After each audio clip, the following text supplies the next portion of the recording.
लेकिन शिमला में इस बार ही ऐसा क्यों हुआ? क्योंकि हो या तो देखो, मेरे सर पे किसी मंत्री का हाथ नहीं है, ना मैं किसी मंत्री से कॉल करवा सकता हूँ कि मुझे प्रोग्राम दे दो, ना मेरी इतनी नमस्कार, मैं चमन कौशल डिस्ट्रिक्ट शिमला से।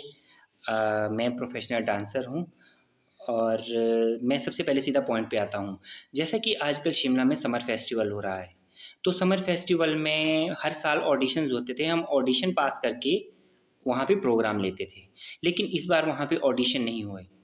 हुआ यूँ कि मार्च महीने की बात है, मार्च में मुझे कॉल आती है, फ्रेंड्स की कॉल आती है फ्रेंड सर्कल में कि यहाँ पे फॉर्म भरे जा रहे हैं भाषा विभाग में या डीपीआर ऑफिस, जो भी कुसुम्पटी में ऑफिस है, तो वहाँ पे फॉर्म भरो और जो बाद में ऑडिशन होगा, ऑडिशन के ही बेस पे फिर जो ग्रेड मिलेगी उसी हिसाब से आप परफॉर्म कर पाओगे। मैंने कहा मैं ठीक है, मैं ऊना में रहता हूँ, बेसिकली मैं शिमला से हूँ। तो मैं वहाँ पे गया, मैंने फॉर्म भर दिया। तो उसके बाद मुझे 15-20 दिन बाद कॉल आती है कि आपका ऑडिशन है, कल या परसों आपका ऑडिशन है। मैं दिल्ली में था, दिल्ली इवेंट में गया हुआ था। तो हुआ ऐसा कि मैंने कहा कि सर मैं नहीं आ पाऊँगा, क्या उसके बाद भी ऑडिशन नहीं हो सकता है? तो मुझे कहा गया है 2 दिन है आपके पास, क्योंकि इसी बेस पे आपको आगे प्रोग्राम मिलेंगे और ये देना बहुत ज़रूरी है।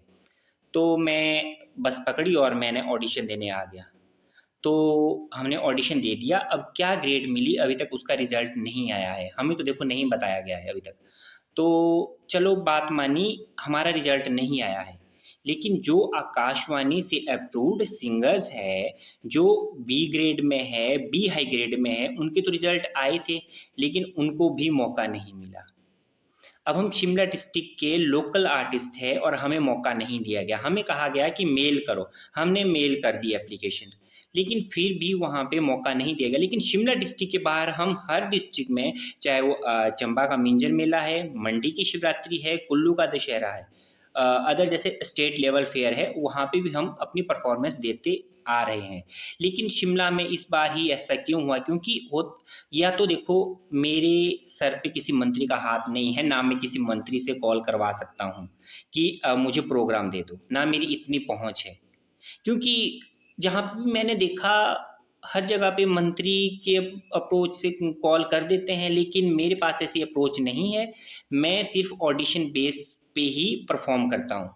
लेकिन इस बार मैं बहुत अपसेट हूँ कि ये बहुत गलत हुआ है। तो जो मेरे से टैलेंटेड सिंगर्स, डांसर्स भी थे, उन्हें भी वहाँ पे मौका नहीं मिला और ग्रेडिंग के लिए हम इतनी दूर-दूर से आए थे, उसका अभी तक रिज़ल्ट नहीं आया, तो मैं क्या सोचूँ फिर? देखो, अब मेरे मन में ये सवाल था, मैंने आपसे पूछा। अब ये सब पूछने के बाद मुझे ये भी पता है कि मुझे नेक्स्ट ईयर प्रोग्राम मिलेगा या नहीं मिलेगा।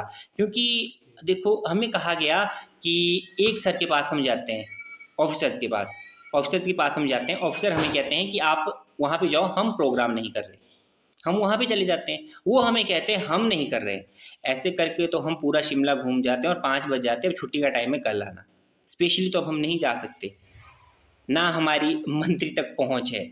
तो मेरा ये सवाल था कि ऐसा क्यों, हमें क्यों वो किया जाता है? क्योंकि देखो, हम प्रोफ़ेशनली ही हमारा ये काम है। तो प्लीज़, मेरा ये सवाल था, मुझे इसका जवाब ज़रूर चाहिए। धन्यवाद।